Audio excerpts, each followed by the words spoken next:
I only take pictures because I feel the pictures will need to be told. Their story has to be told, either through the pages of a newspaper, through the walls of a gallery and museum, or through different other means. But you have to tell your story, because it's not worth taking a picture of somebody or somebody's story without sharing that with others.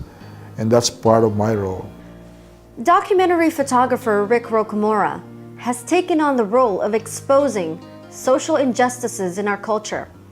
Always fighting for the underdog, he covers issues like the struggles of World War II Filipino veterans and Bay Area Muslim community post 9/11 terrorist attacks. So I decided it's something I have to do so I could educate through my pictures, my audience. Rocamora was born in the Philippines. He came to America in the 80s. With $500 in his pocket, he and his former wife chanced living a better life in a new country. He carved out a career as a pharmaceutical sales representative, making, as he puts it, big money for the company. He fell into his second career as a photographer because of a friend. My first camera was given to me by a Maryknoll priest. His name is Ed Gerlach. During the Marcos years, he was deported by Marcos. So he stayed with us here in California for several months. Then he went to Hong Kong for a speaking tour. And then he said to me, "If you like, I'll buy you a camera." And that started it. The camera was always in tow. Even when he was sent to a foreign country for a job, Rick always took the time to photograph the people affected by issues close to his heart. One example is his trip to Central America. I was traveling with the Sandinistas in Nicaragua, and I was producing a calendar project for the Human Rights Commission of the FMLN. It's very easy for me to do this kind of work, be able to follow, and because I'm concerned about that. I'm concerned about the problem of Nicaragua at the time. One issue that's near and dear to him is the plight of the World War II Filipino veterans. In the almost 10 years that he's followed them, he has spent countless hours and rolls of film capturing their sad life. Because it's important for Filipinos to understand that America have continually been unjust to Filipino veterans right from the start.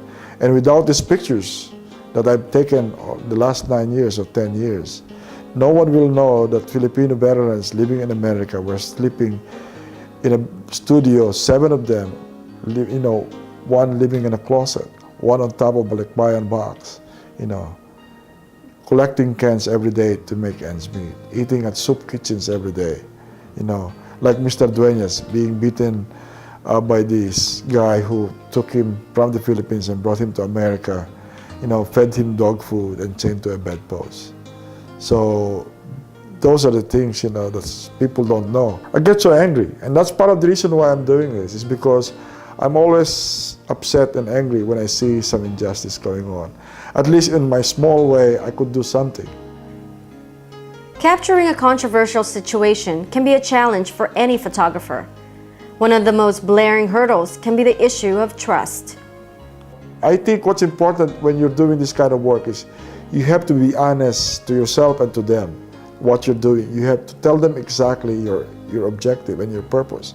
Initially, there will some doubts, but as you go along, people will trust you. Now I could, like in many of this work, I can go to their communities without any problem, and I'm accepted. It's because I try to learn from them. There are people who said, "I don't like you to take my picture," and that's fine. I'm not bothered by that. The only time I will force my way to take a picture is when I know the picture will show an injustice, a fraud or a crime or something that's really wrong. Rick understands he can't change the world. He opts to be a catalyst for change instead. With each memorable moment he captures on film, his hope is that viewers will remember his visual stories. My motivation is not to be recognized for this work. If somebody will remember me for the pictures that I took, I would rather them remember the pictures than me, the person behind the camera, because I'm only a person who delivers the message in a way. If they will remember a picture of a veteran sleeping in a closet, or a veteran like Pilisardo Tica wearing a purple heart, or Miles Yukaya who lost his arm, because that's very important, And hopefully when I die, these pictures will be of some value. Still going strong at the age of 55, Rick is now imparting his knowledge to the next generation. He works with high-risk youth in San Francisco, teaching them the ins and outs of the camera. I learned photography from others, so it's my responsibility to give something back. And giving something back is to the youth. Because if they learn some skills like what I learned from others, then hopefully one or two of them will have the same concern that I have. So the process continues. It's so important for youth to be able to understand this kind of work. To be a visual documentarian, not only in still, in video, in voice, in sound, whatever. Because once this moment disappears in front of us, no one can recall them back.